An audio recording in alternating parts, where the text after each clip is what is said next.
Today, I want to tell you the story of a beatitude in real life, and then ask you to think, how might your life become a real beatitude?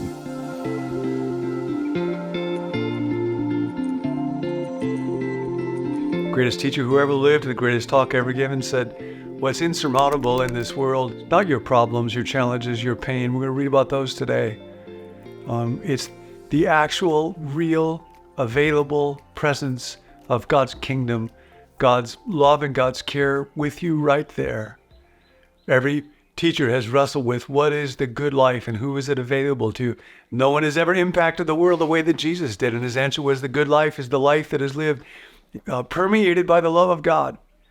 And there is no one who is shut off from that. So everything the world says about who alone has access to the good life, the rich, the beautiful, and the powerful, and the famous. And so he just turns it all upside down. Blessed, blessed, blessed, now you. We're going to take a little break. We finished the chapter 5, Matthew chapter 5. And so a little break, and then Matthew 6, and then Matthew 7. My hope for you is that in between, you'll continue to live in the Sermon on the Mount. Maybe keep reading through Matthew 5. Each day, just try to put something into practice. We will see when we get to that last chapter.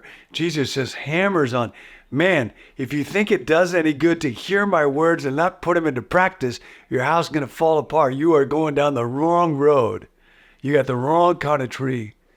So, doesn't have to be obsessive, doesn't have to, just to seek to put into practice. So I want to give us a few days to just absorb this remarkable 5th chapter, salt of the earth, light of the world, the surpassing kind of goodness, righteousness. You have heard it said when it comes to anger, sexuality, how you use words, what to do with people that hurt you. Here's another way. And today I want to tell you this story. I come back to this story every couple of years. It was written a long time ago by a friend of mine. He was a brilliant guy, got a PhD in Cambridge, and he met this woman, and he didn't know, like all of us in the fellowship of the withered hand, he would end up having to face indescribable loss many years later. And pretty much all of us hit those moments when our lives don't look so blessed. And so that's the story that he writes here. This came out in a book that he wrote way before I started writing books. It was endorsed by a philosophy prof at USC that I had never met by the name of Dallas Willard. And when Dallas endorsed his book, he wrote, "Wait till you hear about Mabel." The state-run convalescent hospital is not a pleasant place. It is large, understaffed, overfilled with senile and helpless and lonely people who are waiting to die.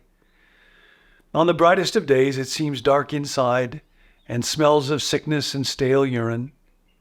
I went there once or twice a week for 4 years, but never wanted to go there. Always left with a sense of relief. It's not the kind of place one gets used to. It's not associated with the word blessed in our world. On this particular day, I was walking in a hallway I'd not visited before, looking in vain for a few who were alive enough to receive a flower and a few words of encouragement. This hallway seemed to contain some of the worst cases, strapped onto carts or into wheelchairs, looking completely helpless. As I neared the end of this hallway, I saw an old woman strapped up in a wheelchair. Her face was an absolute horror. The empty stare and white pupils of her eyes told me she was blind. The large hearing aid over one ear told me that she was deaf.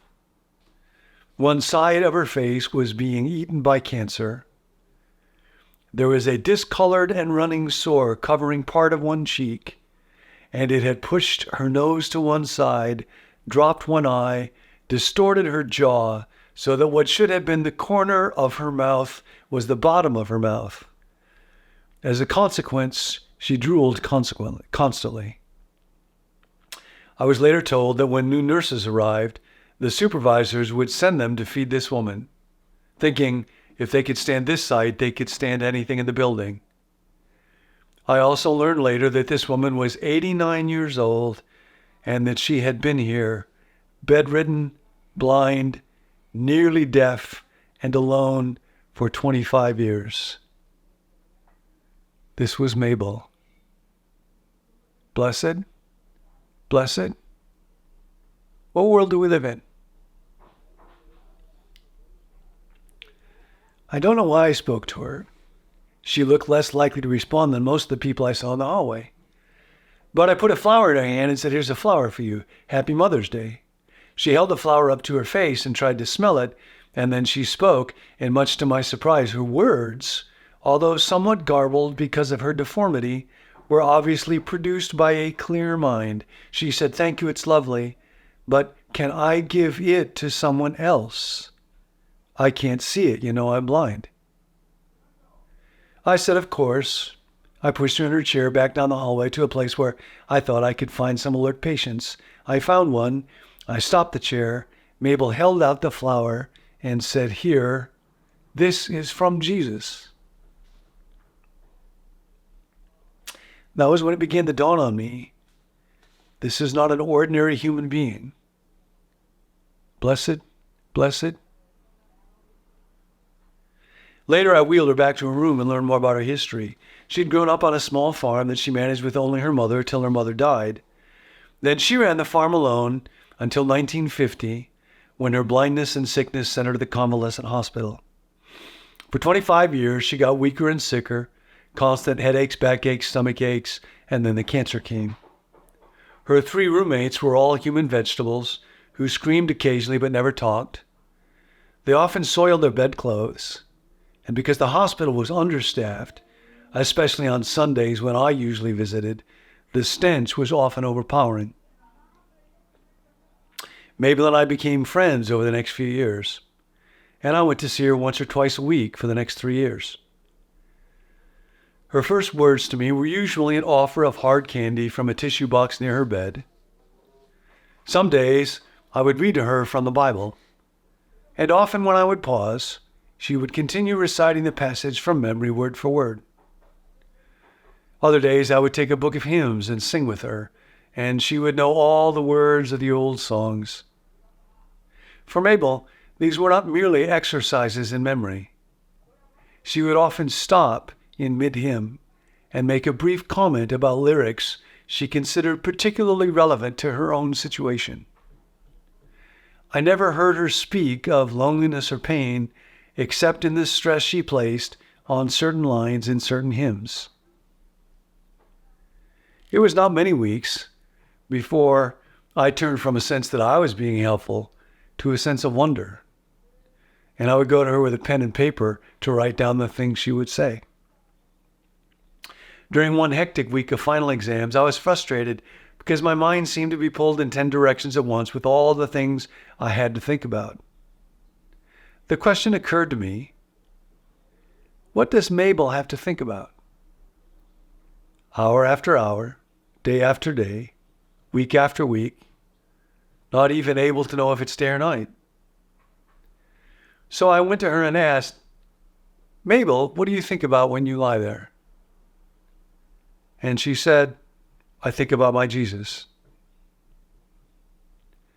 I sat there and thought for a moment about the difficulty for me of thinking about Jesus for even 5 minutes. And I asked, "What do you think about Jesus?" She replied slowly and deliberately as I wrote, "I think about how good he's been to me."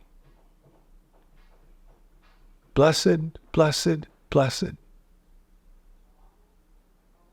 He's been awfully good to me in my life, I'm one of those kind who's mostly satisfied. Lots of folks wouldn't care much for what I think. Lots of folks would think I'm kind of old-fashioned. But I don't care. I'd rather have Jesus. He's all the world to me. And then Mabel began to sing an old hymn, "Jesus is all the world to me, my life, my joy, my all." He is my strength from day to day. Without him, I would fall. When I'm sad, to him I go. No other one can cheer me so. When I am sad, he makes me glad. He's my friend. And then when my friend writes, "This is not fiction. Incredible as it may seem, a human being really lived like this. I know. I knew her. How could she do it? Seconds ticked and minutes crawled, and so did days and weeks and months and years of pain without human company and without an explanation of why it was all happening. And she lay there and sang hymns. How could she do it? And of course, this is exactly what Jesus said 2,000 years ago. Blessed. Blessed. People regarded it by folks in our world as hopeless cases. The rejected, the forgotten, the isolated, the alone, the useless, the elderly, the ailing. Blessed are the poor in spirit. Blessed are those who mourn. For theirs now is the kingdom of heaven. You can come right on in and live in it if you want to, with Jesus as your friend. So that's your song for today. When I am sad, he makes me glad. He's my friend. Make it a golden rule day. If you like hearing John talk about the Sermon on the Mount, we've got a whole series on that. So go ahead and subscribe to make sure you don't miss any future episodes in that series. You can also go back and catch up on any episodes that you may have missed. Now, if you're interested in the email or the text alert that goes along with each episode, you can let us know at becomenew.com/subscribe, and we'll make sure that you get those. If you want to help us spread the word about Become New, the best way to do it is just to watch, like, and comment each video that we put out. So we would love to hear your thoughts. If you want to chime in the comments, that would help us, and we'd love to engage with you there. Lastly, if you've got a prayer request, there's a group of us who meet each weekday to pray for viewers just like yourself. You can send us your prayer request to the number 855-888-0444, and we would love to pray for you. We'll catch you next time.